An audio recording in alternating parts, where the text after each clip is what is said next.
Over the past 48 hours or so, the Secretary General has been in touch with a number of regional leaders. Just a few minutes ago, he spoke by phone with His Highness Sheikh Tamim bin Hamad Al Thani, the Emir of the State of Qatar. The Secretary General reiterated his condemnation of the recent attacks against Qatar, which is in violation of the country's sovereignty and territorial integrity. He also reaffirmed Qatar's role as a strong and valued partner of the United Nations. The Secretary General and the Emir discussed the situation in the region and the urgent need to end the current military escalation and a return to dialogue in the interest of regional stability. Over the weekend, he also spoke with the Foreign Minister of the Sultanate of Oman, His Excellency Badr bin Hamad Al Busaidi. The Secretary General praised Oman for its efforts on mediating a peaceful negotiations and reiterated his condemnation of the attacks against Iran and the Iranian attacks on Gulf countries.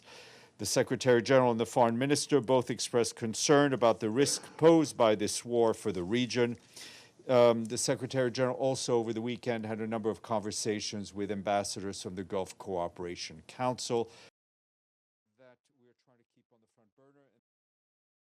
As far as the situation on the ground, the position expressed by the Secretary General on Saturday in the Security Council remains very much valid. What is needed now in the region more than anything is a way out. To that end, the Secretary General again calls for de-escalation, an immediate cessation of hostilities, and genuine dialogue and negotiations in line with the Charter of the United Nations.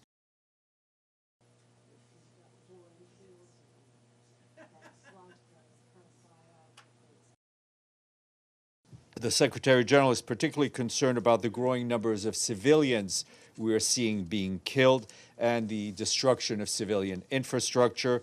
International humanitarian law is clear. Civilians must be protected at all times, and civilian infrastructure must be protected as well. We're already talking about a humanitarian. The expansion of attacks to countries that were not involved in the initial attack is, according to the Secretary General, particularly worrying, whether we're talking about Gulf countries, Jordan, Syria, or Lebanon. In Lebanon, where we have both a political and peacekeeping presence, tensions are also rising. We're seriously concerned about the exchange of fire across the Blue Line. The situation on the ground is evolving rapidly, and we're monitoring developments closely.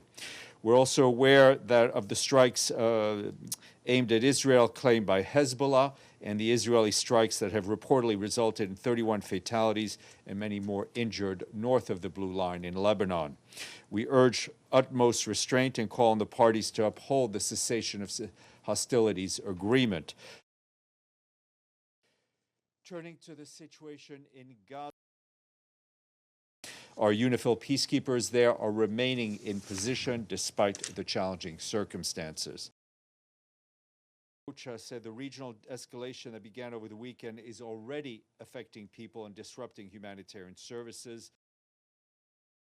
We're also worried about the negative impacts that the military activities in the region as a whole could have on the world economy, and those impacts would, as they often do, hit the most vulnerable the hardest. Turning to another horrific humanitarian situation, and Rafael Grossi, the Director General of the International Atomic Energy Agency, spoke at his agency's Board of Governors meeting today and said that according to the Regional Safety Monitoring Network, no elevation of radiation levels above the usual background levels have been detected in countries bordering Iran. Regarding the status of the nuclear installations in Iran, up to now, he said he has no indication that any nuclear installations, including the Bushehr nuclear power plant and the Tehran research reactor, or any nuclear fuel cycle facilities have been damaged or hit. Mr. Grossi reiterated his call on the parties to exercise maximum restraint and avoid further escalation. He said the lasting solution to this long-existing discord lies in the diplomatic table, and that IAEA will be there ready to play its indispensable part whenever and wherever it is called. Is the United Nations aware of any ongoing diplomatic efforts to end the war? We're not aware of any direct talks between the United States and the Islamic Republic of Iran. We all know, I mean, I think you've seen the public comments by Oman. We would like to see a return to the table and a return to diplomacy. He said military action carries the risks of igniting a chain of events that no one can control. Are we at that point now? Well, we are at a risk where there is zero room for miscalculation. We're now hearing from France, the UK, that they'll take defensive measures. France saying they'll help Gulf countries defend themselves. Just wonder, this kind of coming from many European countries now, if the Secretary General plans to speak with those leaders. This chain of events is growing, and that's extremely worrying, and that's a lot of part of the issues that the Secretary General has been discussing.